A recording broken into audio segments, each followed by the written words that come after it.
नमस्कार मित्रांनो. 16 मेच्या भागामध्ये उमा म्हणते, चारू हा ड्रेस घालून बघ. चारू म्हणते, नको उमा आत्या, तू असंच माझ्या अंगावर माप घे ना.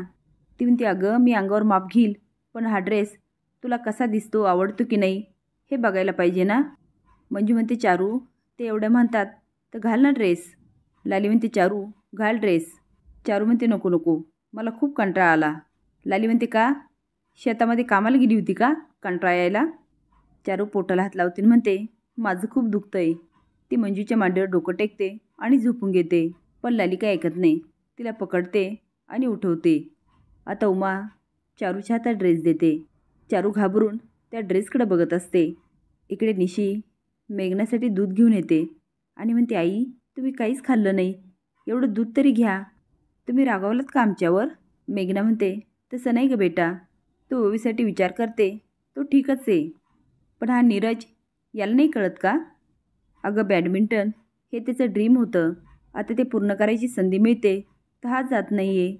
आईवडील नेहमी मुलांचा विचार करतात, पण मुलं फक्त स्वतःचा विचार करतात. आता निशीच्या डोळ्यातून पाणी येतं आणि ती म्हणते, आई तुम्ही अजिबात काळजी करू नका, आम्ही जाऊ फॉरेनला. मेघना म्हणते, अगं माझं म्हणणंच नाही आहे तू जावं, तू ओवीचा विचार करते तो अगदी बरोबर आहे. कुठली बहिणीचा विचार करणारच ना. तू इथे राहा आणि ओवीची काळजी घे, हवं तर मी तुझ्यासोबत इथे राहते. निशी तू मदर्स डेला मला विचारलं होतं ना तुम्हाला काय गिफ्ट हवं आहे, तर आज मला ते गिफ्ट दे. मला नीरजचा होकार मिळवून दे. ती आता पुढे हात करते. निशी तिच्या हातावर हात ठेवते. मेघना मनात म्हणते, निशी तू जर नीरजला एकटं जायला तयार केलंस ना तर माझ्यासारखी लकी मीच असणार, कारण तुझे आणि रघुनाथ खोतचे मागचे पुढचे हिशोब मीच चुकते करणार. आता निशीच्या हातावर हात ठेवते आणि म्हणते, आय एम सो हॅपी, मला तुझ्यासारखी सून मिळाली. Thank you so much. निशी म्हणते, तुम्ही थँक्यू का बोलता, मी नक्की समजेल सरांना. इकडे लाली म्हणते, गो चारू ये ना पटकन. चारू ड्रेस घालून बाहेर येते, पण हात मात्र असे लांब ठेवते. लाली कौतुकाने म्हणते, इला इला इला इला छान दिसतो ग, भारी दिसतो तुला हा ड्रेस. मंजू म्हणते, एकदम सुंदर दिसतो. लाली म्हणते, मागाशी तर घालत नव्हती. चारू म्हणते, झालं बघितलं, आता काढून येते. मंजू आणि लाली तिचा हात पकडतात आणि म्हणतात, अगं थांब थांब. उमा म्हणते, अगं चारू थांब. चारू म्हणते, उमा त्या लवकर. लाली म्हणते, अगं तुला घाई कसली, असं काय करते, गाऊन शिवायचं आहे ना, नीट माप घ्यायला नको का? आता तुझे बाबा आले 4 दिवसांनी, साखरपुडा होणार आहे, तुला त्या मुंबईसारख्या पोरींसारखी फॅशन करायची असली ना तू घालू शकते ना.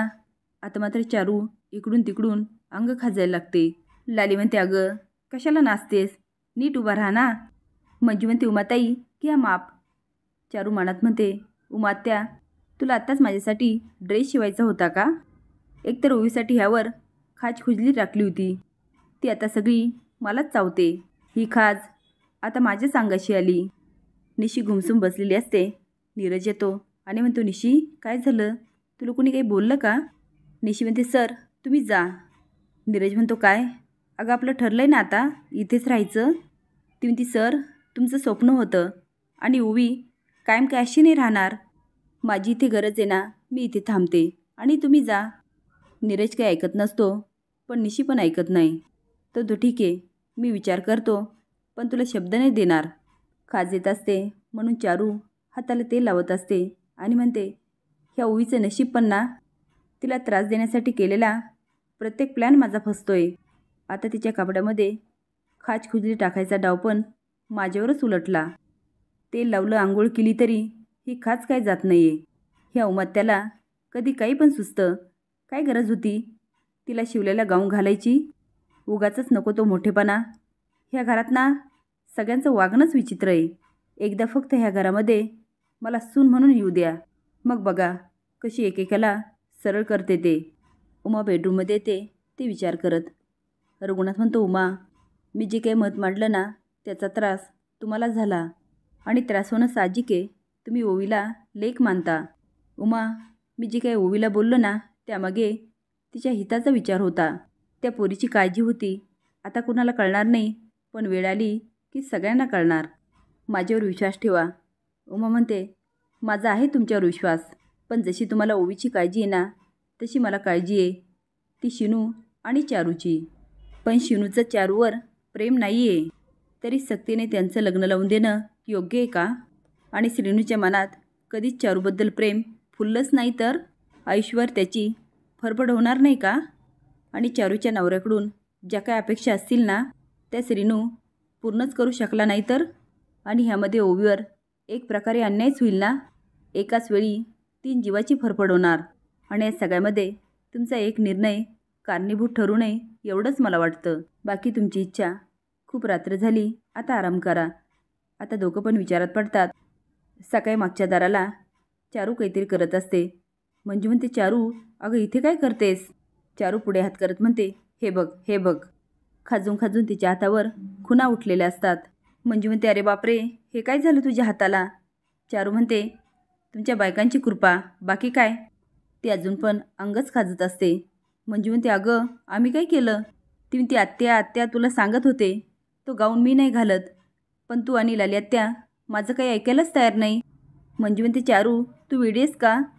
अगं त्या गाऊन घालण्याचा आणि याचा काय संबंध आहे? ती म्हणते, आत्या तो गाऊन कुणाचा होता? मंजू म्हणते, ओवीचा. ती म्हणते, हां आत्या मी नको म्हणत असताना तुम्ही तो गाऊन मला घालायला लावला, त्यानंतर माझी अवस्था अशी झाली. मंजू म्हणते, म्हणजे त्या गाऊनमध्ये खाजील असं काही होतं का? चारू तिला शिक्षक करून तिचं तोंड दाबते. मंजू म्हणते, बापरे, अगे चारू तू असं काय करते? चारू म्हणते, ओरडून ओरडून सगळ्या जगाला सांग. ती काय गे चारू? ती रडत म्हणते, आत्या प्लीज जा आणि माझ्यासाठी काहीतरी औषध घेऊन ये. मंजू म्हणते, मी जाते, तोपर्यंत माझ्या खोलीत जा, मी बघते काय करायचं ते. ओवी विचारत असते. तेवढे शिनू म्हणतो, गुड मॉर्निंग. काय मग ओवी मॅडम कसं वाटतं? बरं वाटतं ना? हे बघ तुला आवडती ना तशी कॉफी बनवून आणली, घे पटकन, फ्रेश वाटेल. ओवी म्हणते, थँक्स. तर ओवी ऐक, आज तुझी डॉक्टरांकडे अपॉइंटमेंट आहे. मी त्यांना फोन करतो आणि वेळ नक्की करून घेतो. ओवी म्हणते, नाही नको. तर तो का? ती तुझा अभ्यास असेल ना, इट्स ओके. तर असून म्हणतो, फोन करायला कितीचा वेळ लागणार? ती हो श्रीनिवास तेच मी म्हणते, मी करेल फोन. आणि आता निशी आहे नाही ते, ती येईल माझ्यासोबत. तू उगाचच माझ्यासाठी कष्ट घेऊ नको, तू घरी थांब आणि तुझ्या अभ्यासावर फोकस कर. श्रीनू, ओवी काय झालं? तुला बरं वाटत नाही का? तू असं माझ्याशी तुटक तुटक का वागतेस? मी काल दिवसभर घरात नव्हतो, मी साधी तुझी चौकशी केली नाही म्हणून तू नाराज आहेस का? ओवी म्हणते, मी का नाराज असेल? तू माझ्यासाठी काहीच करू नकोस. माझी काळजी घेतलेली मला आवडत नाही. मी लंडनला पण आजारी पडले, मॉमशिवाय माझ्याजवळ कुणीच नव्हतं, सो मी माझी काळजी घेईल. श्रीनू ओवीला खूप समजायचा प्रयत्न करतो, पण ओवी मात्र भडकते. तो सॉरी आणि निघून जातो. ओवी रडायला लागते, म्हणते, श्रीनिवास आय एम सॉरी. आता खूप पश्चाताप करते आणि म्हणते, चारू तुझ्यासाठी परफेक्ट पार्टनर आहे, त्यातच तुझं भलं आहे आणि मी फक्त तुझ्या भल्याचा विचार करणार. यापुढे मला एकटीलाच राहावं लागणार. असेच नवीन अपडेट जाण्यासाठी लाईक आणि सबस्क्राईब करा. धन्यवाद.